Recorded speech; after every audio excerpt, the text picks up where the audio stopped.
protestan le dimissioni del precedente. Los sucesos han tenido lugar en el aeropuerto de Caracas. 目前的一个共识是，它应该是来源于自然界的某一种野生动物。 Un segundo túnel en construcción. هذه جاءت من دولة. Como nuevo presidente de la República, Gabriel Boric Résultat, ils font grimper le thermomètre mondial.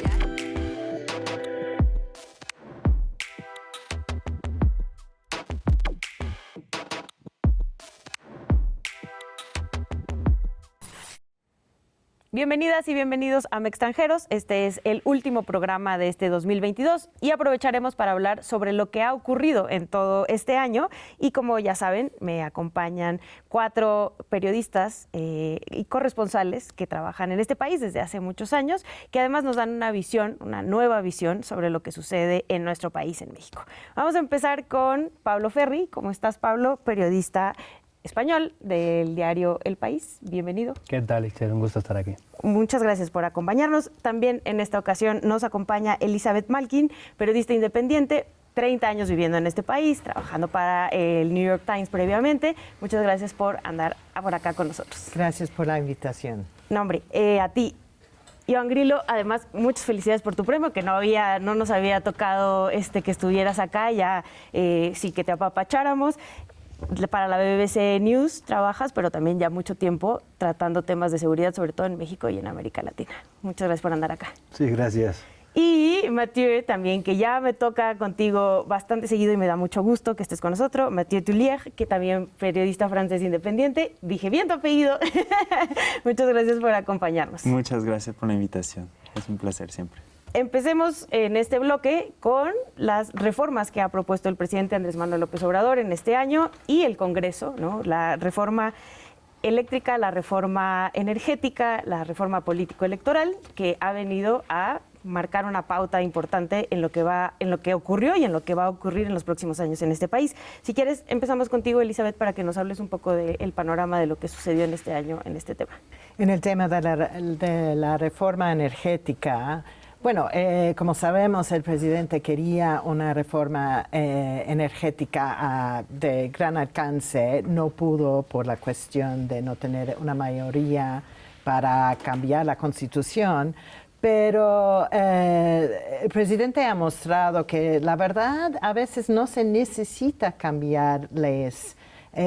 Con el control sobre el presupuesto que tiene con su mayoría en el Congreso y el control sobre regulación, es posible hacer muchas cosas conforme con sus deseos.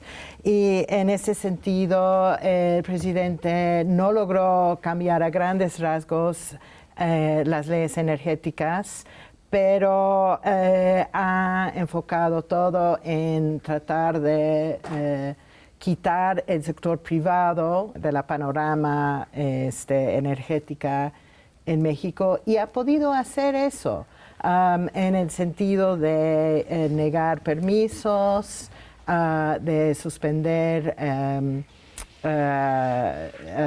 subastas para exploración para empresas extranjeras.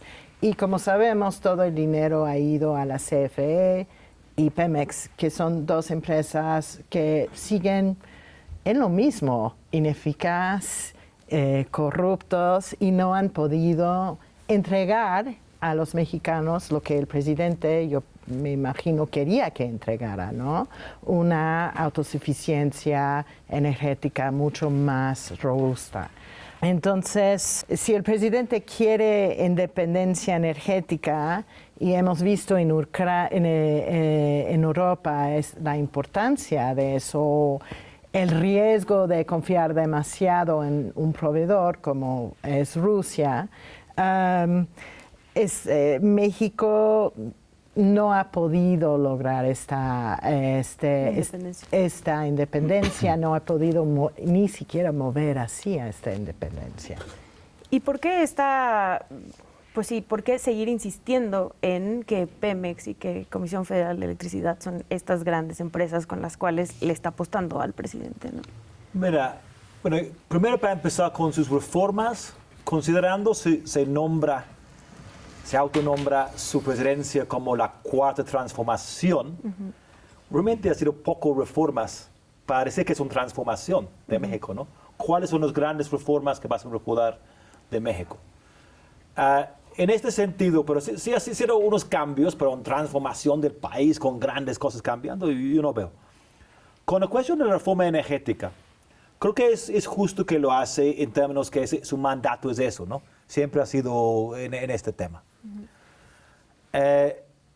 Siempre para él, yo creo que para su pensamiento de él es bastante central a su pensamiento la importancia del petróleo para México. Él crezca en Tabasco en los 50, 60, ese es como así tan importante para él. Su pensamiento es que esto es como una fundación del Estado mexicano. Si lo vemos más como una contrarreforma a los de Calderón y Peña Nieto, que también es justo de su mandato es hacer eso. Yo creo que yo empecé reportando en los años 2000, 2010, siempre la cuestión en los medios internacionales, en los medios financieros, hay que reformar el sector energético y esto va a llevar gran riqueza a México. Sí. No salió, no funcionó. Yo creo que esta promesa, esta propuesta de cuestión que iba a liberar, por ejemplo, la gasolina, supuestamente iba a tener un mercado de gasolina y iba a ser más barato, que no es cierto. Que iba a ser como un gran riqueza en México. Entonces, ¿qué lo hace ahorita? Tampoco está, yo creo que llevando una gran cosa a México, pero tampoco está quitando una gran cosa, realmente en mi pensamiento en la cuestión energética. Con la cuestión, la cuestión electoral, que es la otra de las reformas importantes, ¿no? Pongo la pregunta, ¿por qué realmente quieres meter con el INE? Si en México tantas cosas no funcionan, y una forma que sí funciona es el sistema electoral, en que ha sido elecciones en 2000, bueno, cuestionados, pero ha sido cambios democráticos. E incluso gente que lo ve en los sistemas del INE, los sistemas que han puesto, en comparación con Estados Unidos, está viendo en una forma mejor México en unos sistemas que en varios países. ¿Por qué meten eso y tan fuerte la cuestión política y meten en la cuestión del INE? La reforma político-electoral.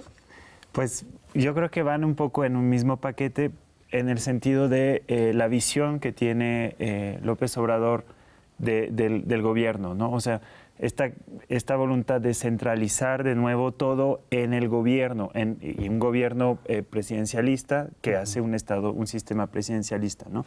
¿Cuál era la finalidad de la reforma electoral en su momento? Era devolver la facultad de organizar las elecciones a gobernación. En algún momento, ¿cuál fue su punto? La de quitar a la Auditoría Superior de la Federación facultades, quitarle al INAI facultades para devolverlas a la Secretaría de la Función Pública.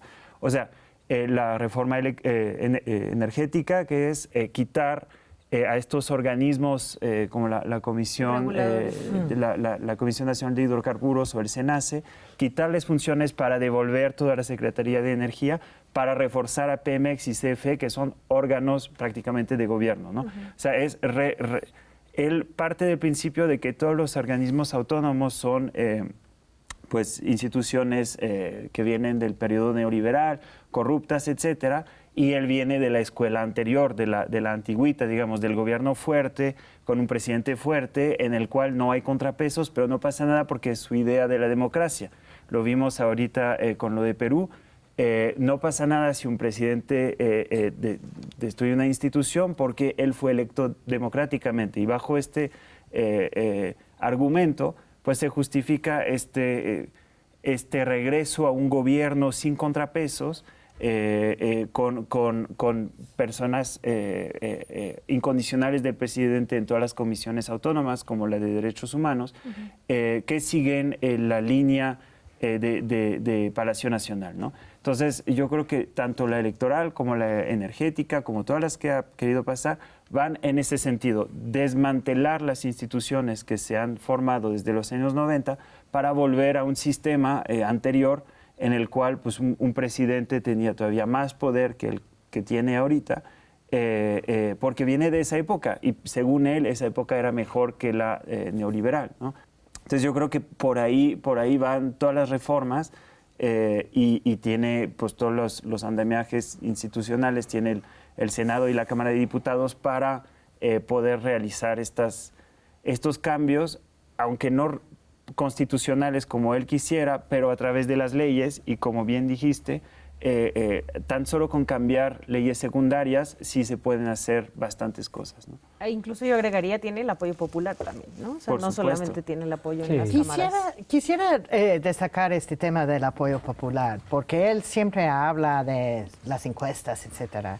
Si uno revisa los otros presidentes desde la época democrática o hasta Cedillo, y ves sus donde estaban en las encuestas al mismo tiempo, con la excepción de Peña Nieto, iban bastante bien. Yo pienso que eso es más una cuestión de el mexicano dice, ¿apruebas o no el presidente? Pues sí, ¿no? Y cuando ves las encuestas en cuanto a aprobación de política de seguridad, política económica, etcétera, no hay mucha aprobación. Entonces, él está como tomando esta cifra de 60% como una excusa para hacer todo. Pero hay que ver dónde estaba hasta Calderón en ese momento Pablo, de la presidencia. Pero si lo vemos de Fox o Calderón, era en otra época, cuando hubo más apoyo a nivel mundial para presidentes. Ahora, la mayoría de presidentes no tiene... La gente está en contra y todo mantiene. Él lo Entonces, sigue yo creo que su manteniendo. táctica, su estrategia en una forma de ganar, de ser popular en los sectores, es exitoso. Pero Estados Unidos siempre habría tenido niveles mediocres, ¿no?, de aprobación. Si quieren, cerramos con Pablo este bloque y luego volvemos además con lo que estos temas de seguridad. Muy brevemente, vamos, en la línea de lo que decía Matías, evidentemente si hay dos figuras esenciales para el núcleo de pensamiento de López Obrador, uno es Benito Juárez y de ahí la idea de la Cuarta Transformación, pero el otro es Lázaro Cárdenas, ¿no? Y Lázaro Cárdenas siempre será recordado por la nacionalización del petróleo, ¿no? Entonces es evidente que cualquier reforma energética tenía que pasar por ahí en el gobierno de López Obrador. Claro, igual el tiempo le acaba dando la razón, aunque sea a medio plazo, porque no sabemos exactamente hacia dónde van a ir las cosas en el panorama global. Quiero decir, la guerra de Ucrania ha obligado a las potencias europeas a volver a viejas energías, ¿no? Me refiero principalmente al carbón. ¿Cuánto tiempo va a durar el petróleo y qué tan importante puede ser la refinería de Dos Bocas en el futuro, además de la compra de la refinería de Deer Park allá en Texas? Pues quizás es importante a corto o medio plazo, no lo sabemos. Claro, evidentemente las críticas ambientalistas son... que es un retroceso, ¿no? Claro, y además son muy válidas, ¿no? Pero bueno, como decía John antes, es un mandato, él nunca ha escondido sus intenciones, por lo menos en el plano energético, el tema de la seguridad es otra cosa. Y pues hay que ver, hay que dejarlo hacer y esperar un poco más allá de las fotos cuando se inunda Dos Bocas, ¿no? Y los espectaculares, no, eso es un desastre, porque se inundando. A ver, igual ya lo tenían en cuenta, ¿no? Sucede todos los años, entonces seguramente. Sí, entonces bueno, vamos a ver. Desde luego, pues sí, además, como cualquier obra de gran magnitud, luego acaba costando más de lo que han anunciado al principio. Entonces, bueno, no es que sea un voto a favor de López Obrador, ni mucho menos. Pero bueno, o sea, tampoco creo que hay que ponerse como se está poniendo la posición en ciertos aspectos, en el sentido de, no, es que está todo mal, todo es un desastre y nos vamos a disfrazar de dinosaurios para criticarlo en el Congreso, ¿no? Vamos a esperar un poco, vamos a esperar un poco. Nos tenemos que ir a un corte que será muy breve y regresaremos con uno de los temas donde además varios y varias por acá son expertos y expertas, que es el tema de la inseguridad en el país, que los índices, la verdad, son muy preocupantes y también es uno de los problemas de los cuales la población está muy al pendiente. Así que regresamos a Extranjeros, no se vayan.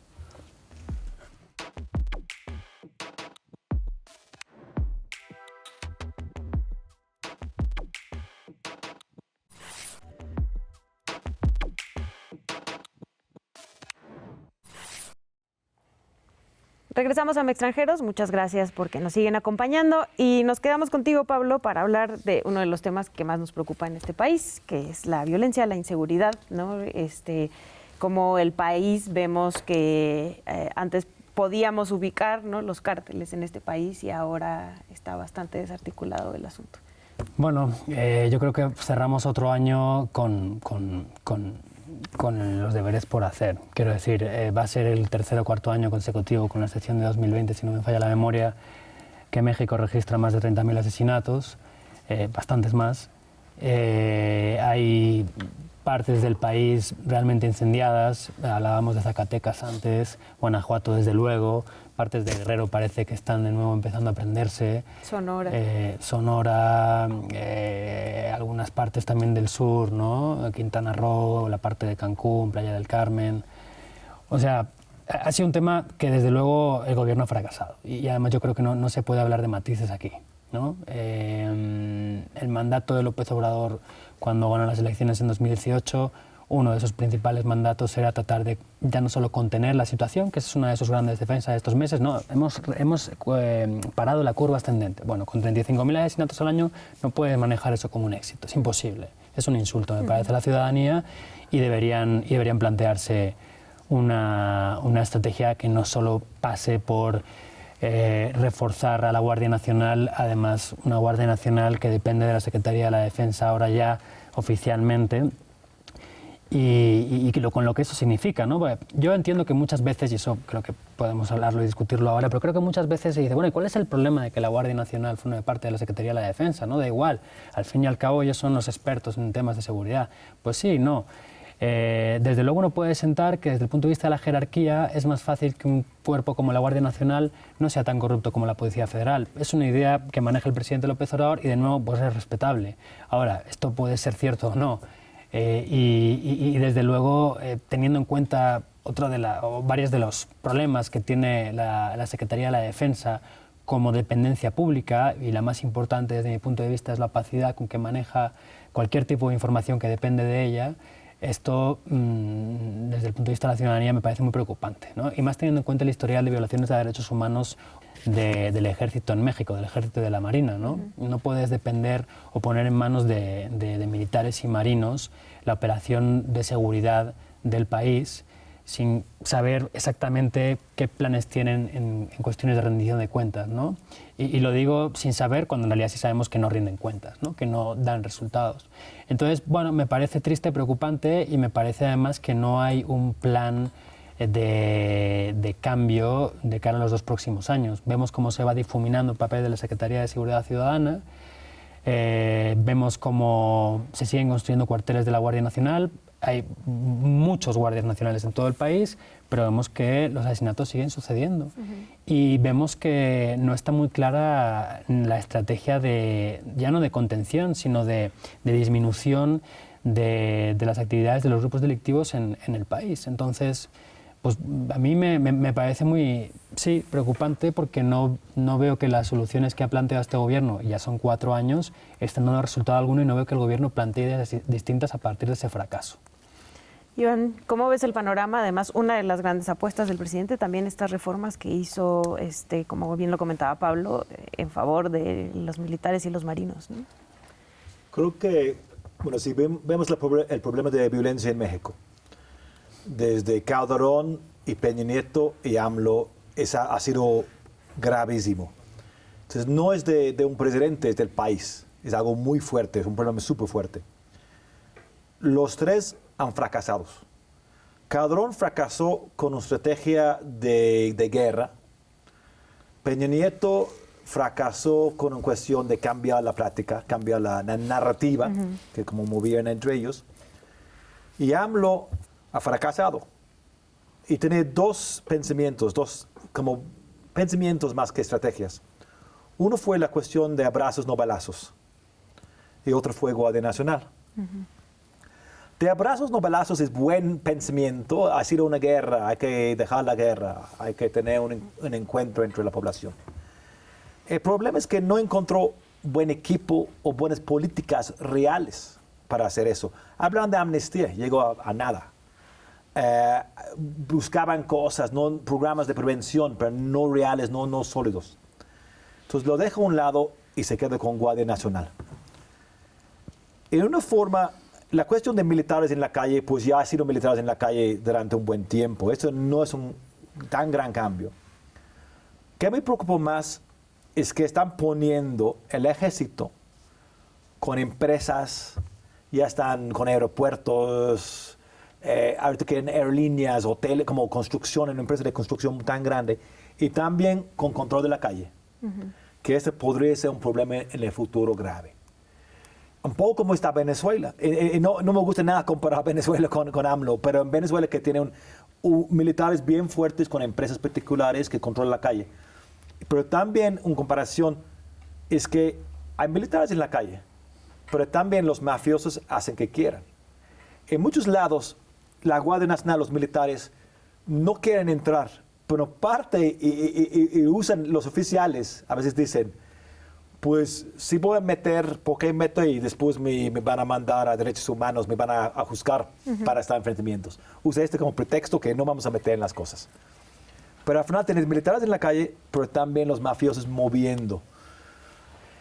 Bueno, para terminar, un punto bueno que creo que vale la pena mencionar es que en la Ciudad de México, aunque en México ha sido muy malo, en la Ciudad de México es cierto que los homicidios, los asesinatos han bajado muchísimo.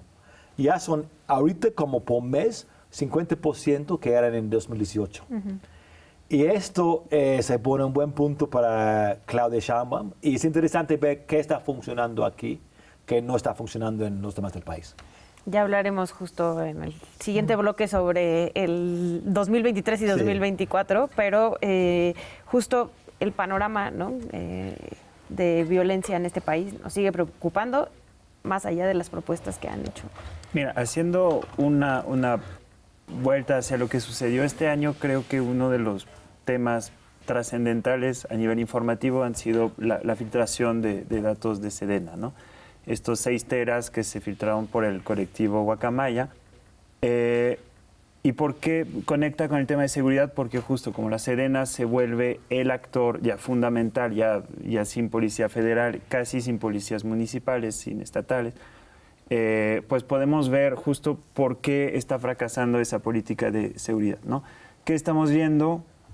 Que bueno, primero el diagnóstico, ¿no? Grupos fragmentados por todos lados que han diversificado sus negocios.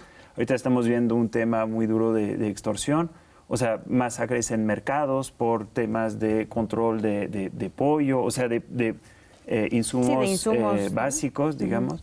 O sea, que ya las redes criminales armadas ya no se dedican solo a traficar personas, drogas, sino ya se dedican a un impuesto mafioso, o sea, en cualquier cosa, ¿no?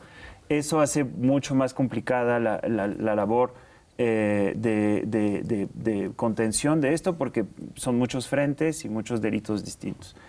Pero que hemos visto a raíz de los Guacamaya es cómo la Sedena ha sido arquitecta de su propia expansión, que la Sedena es la que se ha hecho de las empresas, es la que ha redactado las reformas para ganar más poder, es la que ha incorporado, desde un principio tenía pensada incorporar la Guardia Nacional a sus filas, es la que absorbió las aduanas con fideicomisos multimillonarios, en la que se aumentan los presupuestos. O sea, vaya, la Sedena es la que se está posicionando como actor central de la seguridad.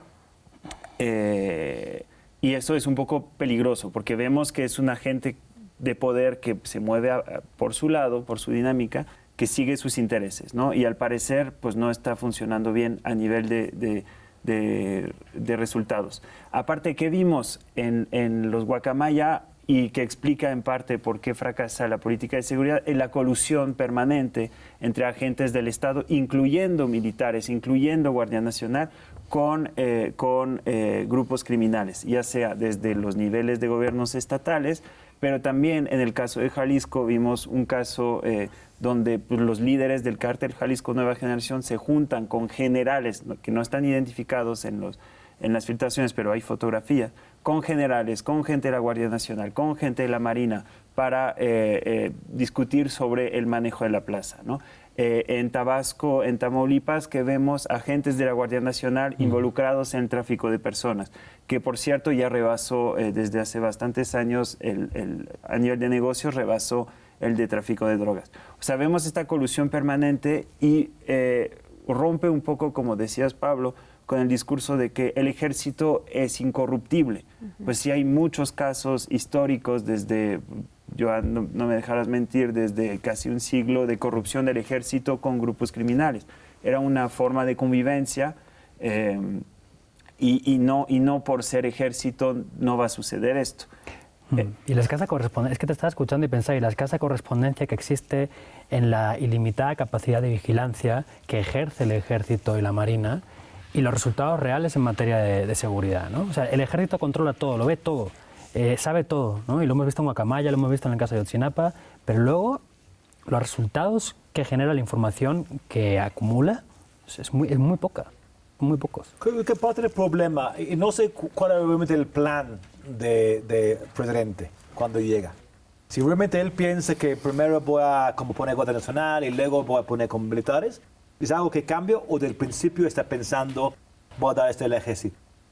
Pero parte del problema es si tiene varias partes del país, cuando quita los soldados, vamos a poner Tamaulipas o Michoacán, varios lugares, quita los soldados y luego de repente hay mucha violencia y ¿qué hace el presidente? ¿Qué vas a hacer? Tú mandas otra vez militares, ¿no? Es que no hay otra reacción, otro recurso. Si has estado, yo estuve hace un tiempo en la frontera Michoacán, Jalisco, un chorro de militares ahorita. Pero como no estaba en un tiempo y estaba una guerra loca ahí, que como grupos armados peleando, mandó un chorro de soldados. En Tamaulipas, que tampoco los soldados, lo van extorsionando todo el mundo, los Zetas, mandan otros soldados. Entonces, ¿cuál es el recurso para el inmediato que pueda hacer un presidente? Elizabeth, quisiera tomar un punto que mencionó Mathieu, que es la cuestión de la extorsión, que yo pienso que la extorsión en sí incide sobre la población civil de una manera brutal en la cuestión de violencia. Sí, extorsión ya se ha vuelto un tema, un negocio básico de los grupos criminales, implica un control sobre territorio muy, muy importante, muy arraigado, ¿no? Una cosa era el trasiego de cosas, entonces era de droga, de migrantes. Otra cosa es controlar toda una zona. Eso tiene más y más complicaciones políticas. Vimos cada vez que hay elecciones y se presta muy poca atención a este tema, el asesinato de candidatos, ¿no? Sí. Entonces, eso, no veo que eso se vaya a cambiar, se vaya a empeorar. Entonces, eso es un tema que el siguiente presidente va a tener que enfrentar. Y otro punto que mencionó John, que me interesa mucho, no solamente en la Ciudad de México está bajando los índices, pero Claudia Sheinbaum está enfatizando el papel de la policía. Se ve ya en su publicidad por todos lados. Entonces, puede decir una cosa con AMLO, pero en la práctica está operando de otra manera hasta que yo sepa. Y la figura Omar García Hafush. Es interesante. Nos tenemos que ir a corte, pero justo creo que para allá podemos retomar el siguiente bloque, porque es como el que viene, ¿no? Y uno de los personajes de los que hablas creo que está bastante anotado para lo que viene. Regresamos después de este corte a Extranjeros. No se vayan.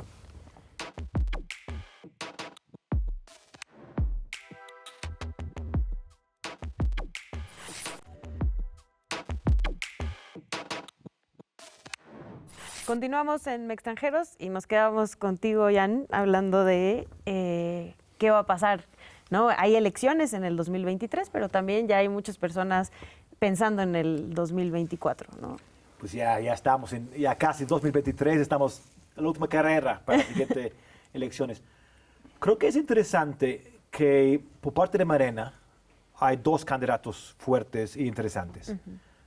Claro que son Claudia Sheinbaum y Marcelo Ebrard. Los dos también son candidatos, yo creo que modernos, podría ser algo interesante para México. Si lo vemos que Claudia Sheinbaum es de frente ahorita, y yo creo que sí va a ser la candidata. Y sí, hay que también ver qué pasaron en la Ciudad de México. Y como dije con la cuestión de seguridad pública, por lo menos ha sido un plan de, por ejemplo, poner muchas cámaras, le incrementaron dice, de 14,000 a 80,000 cámaras y quiere hacer 140,000 cámaras. Ha sido también la cuestión de poner esta figura de Omar García Harfuch, que yo creo que es una figura interesante. Podría, si ella es presidente, estamos especulando, si ella llega a ser la candidata, si llega a ser presidente y se lo lleva a ser como un secretario de Seguridad Pública, algo así, a nivel nacional, podría ser algo en el futuro, un perfil y algo a ver qué propuestas hay. Aunque es tan diferente la situación en Sinaloa, Tamaulipas, Guerrero, todo que la Ciudad de México. La Ciudad de México nunca ha sido siempre ha sido los carteles aquí. Que dijo Mancera que no hay carteles aquí, no es cierto. Que lo detienen hijos de capos aquí, siempre ha sido. Pero aquí no actúan como lo actúan en la provincia. Aquí lo mueven, hacen negocios, pero no tienen este mismo control de territorio, control completo. Y sí, yo fui hace poquito a Tepito, al lugar de los centrales de la Unión, y hay una presencia permanente de policías ahí. Hay mucha presencia, hay muchas acciones, por lo menos como contrapeso, y lo usan en lugares donde hay más violencia, lo ponen presencias de policías como contrapeso. Entonces vamos a ver esto que le lleva a escenario nacional, pero también qué más va en contra de Claudia Sheinbaum, qué más tiene en contra de ella de Rep Saberman o otras cosas que bueno están en contra. Hay una cosa, perdón, porque tenía que ver con lo que estábamos hablando antes de la Ciudad de México, ¿no? Hay dos puntos que me parece que son muy importantes. Uno, el ratio de policías por habitantes en la Ciudad de México es muy superior al resto del país, ¿no? Al resto de estados. Y luego la función o la relación entre la Secretaría de Seguridad Pública de la Ciudad de México y la Fiscalía de la Ciudad de México es muy distinta a la del resto del país. Es decir, aquí la policía investiga. En la Ciudad de México la policía de Harfuch investiga. Y eso no ha supuesto ningún problema, ningún choque, al menos de cara al público, con la Fiscalía de la Ciudad de México. Lo cual indica que o bien funciona, o bien los problemas se resuelven de cara para adentro, o bien no han sido importantes como para generar un cisma entre los dos, ¿no? Lo cual, después de 4 años, pues es importante de ver. Ahora, de cara a ver a García Harfuch en un plano nacional, ante una hipotética elección de Claudia Sheinbaum como candidata y luego victoria en las elecciones, yo no lo veo demasiado. ¿Por qué? Porque al final Harfuch es un personaje protagónico, o sea, le gusta mucho el protagonismo. Es un tipo, o sea, que le gusta ser el que está liderando operativos, planes, estrategias, etc. Entonces yo no me imagino en un escenario en el que las Fuerzas Armadas tienen el poder que tienen, aunque él sea nieto de general, yo no me imagino a García Harfuch como secretario de Seguridad Ciudadana con las manos atadas detrás de la espalda, ¿no? No sé si no con va a tener Sheinbaum, ese papel, ¿no? Claro, no sé si con Sheinbaum el papel del ejército acabaría por cambiar en el contexto de la seguridad pública, pero así como están las cosas no me lo imagino. Uno de los principales contrincantes después de hablar de Claudia, ¿qué te parece Marcelo, Mathieu? Pues Marcelo Ebrard ya lleva por lo menos 6-7 meses ya formalmente en precampaña, formalmente e informalmente, porque es ilegal lo que todos están haciendo ahorita, que es estos viajes, este uso de recursos públicos para sus campañas. Eso, por ejemplo, es ilegal, pero parece que ya no importa tanto. Ahora, Marcelo Ebrard tiene esa obsesión con la presidencia desde hace pues en 2018 van a ser ya 18 años que está buscando la presidencia. Ya tres veces consecutivas, 2 veces renunció por López Obrador y siente que ahora es su momento. ¿Qué tiene realmente Marcelo Ebrard? Poco músculo dentro de Morena. O sea, dentro de Morena todo el grupo que es amplio, la base de Morena, que ahorita parece tender más hacia Claudia Sheinbaum, que tiene muchos gobernadores, mucho del aparato electoral de Morena, no lo consideran como uno de los suyos, lo consideran medio traidor por sus alianzas con Ricardo Monreal, por su pasado en el PRI, por su paso por la Ciudad de México. Y se vio ahora, hace unas semanas, que hizo su gran destape, ¿no?, en el World Trade Center en la Ciudad de México, para tener sus representantes en 300 distritos electorales.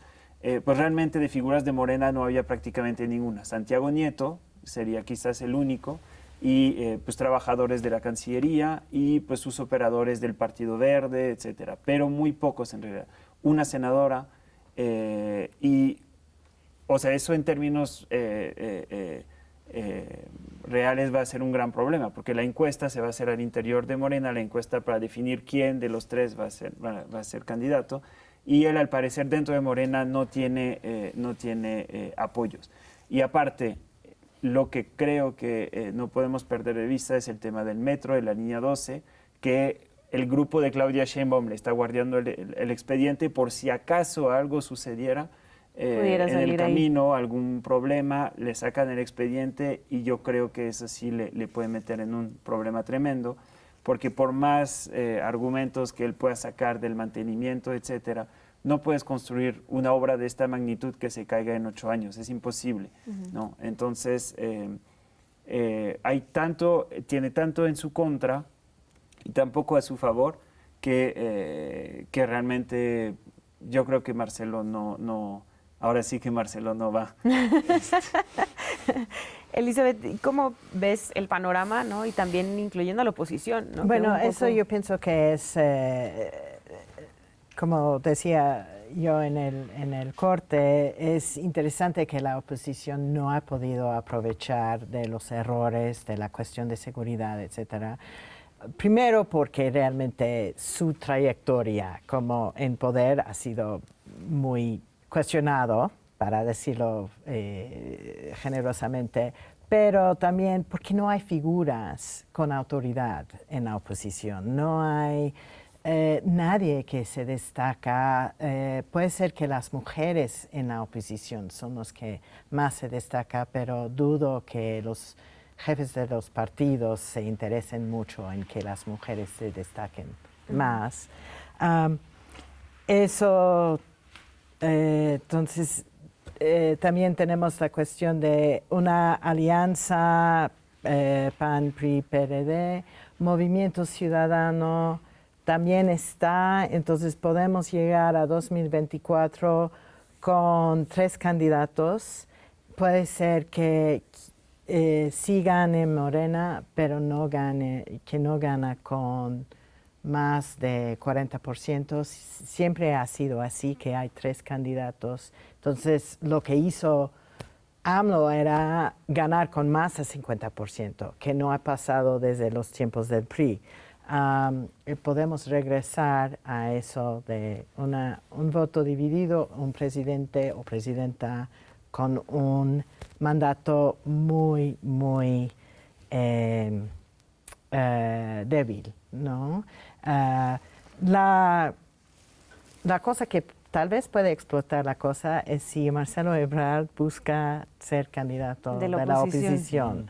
No sé cómo lo ven ustedes. El Movimiento Ciudadano, ¿no? Podría ser. Sí, además, porque no hay figura. Pues no, y además viene con mucho capital político, ¿no? Al final la reforma de las vacaciones es una iniciativa suya. Aunque se la haya querido apropiar Morena, es de Movimiento Ciudadano, y la pueden utilizar en cierto momento para lanzar a cierto candidato y podría celebrar. Bueno, no sé cómo lo ves tú, pero... Pues él tiene puentes en Movimiento Ciudadano y en el Verde. Ha estado candidateado por los dos en su historia y tiene aliados ahí todavía. Lo que yo quería rebotar con lo que decías es la oposición, o sea, la vieja oposición, digamos, PAN, PRI, PRD, está atrapada en un juego de poder impuesta desde López Obrador, que se ve, por ejemplo, con Alejandro Moreno, ¿no? El presidente del PRI, ya, o sea, embarradísimo en temas de corrupción en sus audios, que lo pintan como un rufián, como uno de esos políticos corruptos.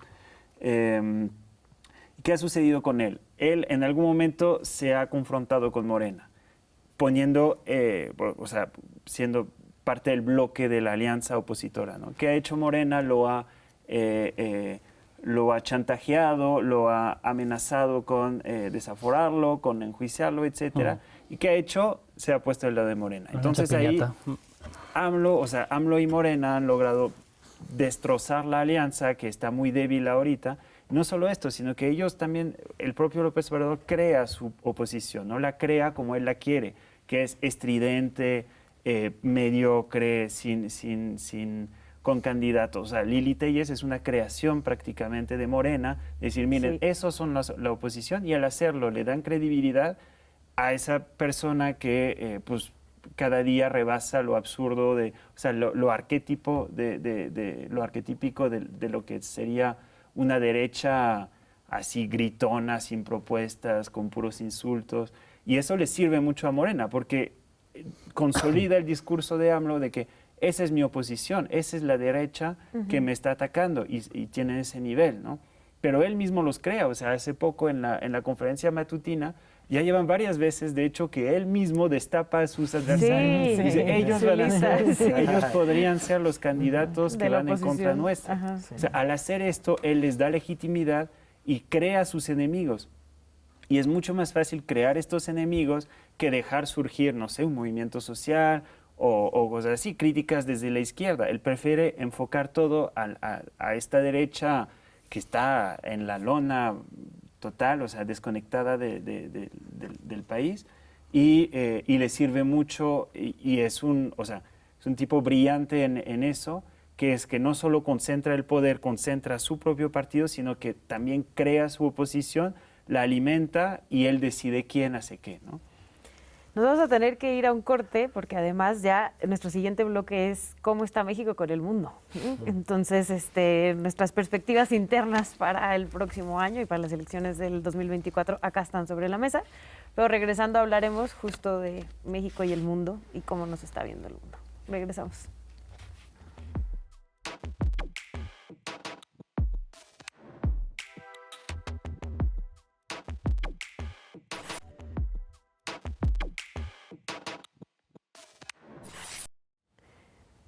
Regresamos a Extranjeros y como les prometíamos en el bloque anterior, vamos a hablar ahora de México y el mundo. Elizabeth, empezamos contigo. ¿Cómo nos está viendo el mundo? Okay. Bueno, primero, México y el mundo, la verdad, es México y Estados Unidos, porque las relaciones internacionales de México, lo que importa son los Estados Unidos, aunque no solamente el presidente López Obrador, pero presidentes anteriores siempre han hablado de reforzar amistades con el resto de América Latina. Habla de eso y nunca pasa mucho.